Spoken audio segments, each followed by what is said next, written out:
ঢাকা শহর থেকে যারা বাইরে যাবেন তাদের সবাইকে আমরা এই যাত্রার ব্যবস্থা করতে পারবো। 630টি বাস আমাদের স্পেশাল সার্ভিস হিসাবে ইনক্লুড করা আছে।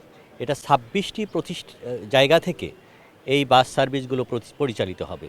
স্পেশালি আমাদের ঢাকা শহরের গার্মেন্টস শ্রমিক থেকে শুরু করে অন্যান্য যারা শ্রমজীবী মানুষ আছে তাদেরকে সহজে এবং স্বল্প পয়সায় আমরা এবং নিরাপদভাবে বাড়িতে পৌঁছিয়ে দেই এবং বাড়ি থেকে আসার ব্যবস্থা করি।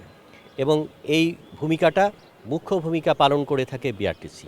তো বিআরটিসির বহরে যে বাসগুলো আছে এই বাসগুলোকে আমরা এই স্পেশাল সার্ভিস হিসাবে এভাবে রেডি করেছি যে বিআরটিসি বাসে ম্যাক্সিমাম বাসগুলোতে আমাদের ওয়াইফাই কানেকশন দেওয়া আছে। পাশাপাশি আবার প্রত্যেকটা গাড়িতে আমার বলে দেওয়া আছে ড্রাইভারের নাম্বার, টেলিফোন নাম্বার, এবং যদি কেউ অধিকতর যাত্রী যাতে পরিবহন না করতে পারে, অনিয়ম যাতে না হয়, এবং এই যাত্রীরা যেন যত্রতত্র যেন নামানো না হয়, এগুলোর বিষয়ে আমার যারা প্রশিক্ষণ দিয়ে এরপরে এই ড্রাইভারদেরকে পাঠানো হয়েছে যাতে যাত্রী হয়রানিটা রোধ করা যায়। এবং অন্যান্য প্রতিষ্ঠানগুলো যেন আমার এই যাত্রী সেবাটা দেখে যেন শিখতে পারে, সেই কার্যক্রমটাই আমরা বিআরটিসি গ্রহণ করেছি। আমাদের এক্সট্রা কাউন্টারও কিছু বসেছে, আর আমাদের পুরাতন যে কাউন্টার আছে সেই কাউন্টার থেকে যাত্রীরা পাবে।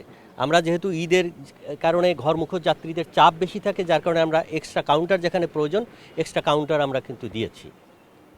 আর এই সার্ভিসটা কিন্তু বলতে গেলে আজকে থেকে শুরু করে আমরা 14 তারিখ পর্যন্ত কন্টিনিউ করব। আমরা 26টা জায়গা থেকে এইগুলোকে বিআরটিসি বাসগুলোকে নিয়ে আসছি। আর বাকিটা আমি বললাম যে চাহিদা আমার অনেক থাকলেও আমার সক্ষমতা নাই। আমার এই সক্ষমতা কারণে অনেকের চাহিদা বেশি থাকলেও আমি সেটা প্রোভাইড করতে পারছি না। অনেক জায়গায় আমার চাহিদা আছে, বাট আমরা চিন্তা করছি যে হলিস্টিক অ্যাপ্রোচে যেন সারা বাংলাদেশ মোটামুটি একটা কাভারেজের মধ্যে বিআরটিসি সার্ভিস দিতে পারে এবং সারা বাংলাদেশের মানুষ যেন এই সেবাটা নিতে পারে। ঢাকা থেকে আসলে আনুমানিক আমরা চিন্তা করতেছি যে প্রায় কোটিখানেক লোক দেশে যাবে, এবং যেহেতু ট্রেন আছে, বাস আছে, লঞ্চ আছে, এই তিনটা নিয়েই কিন্তু আমরা সভা করছি এবং এটার মধ্যে একটা সমন্বয়ের চেষ্টা করছি। আশা করি যে আমরা এই সবাই মিলে বাংলাদেশ এই ঢাকা শহর থেকে যারা বাইরে যাবেন তাদের সবাইকে আমরা এই যাত্রার ব্যবস্থা করতে পারবো এবং বিআরটিসি তার সাথে একটা অত্যন্ত সহায়ক এবং আমি বলবো যে অনেকটা অধিকতর কার্যকারী ভূমিকা পালন করবে।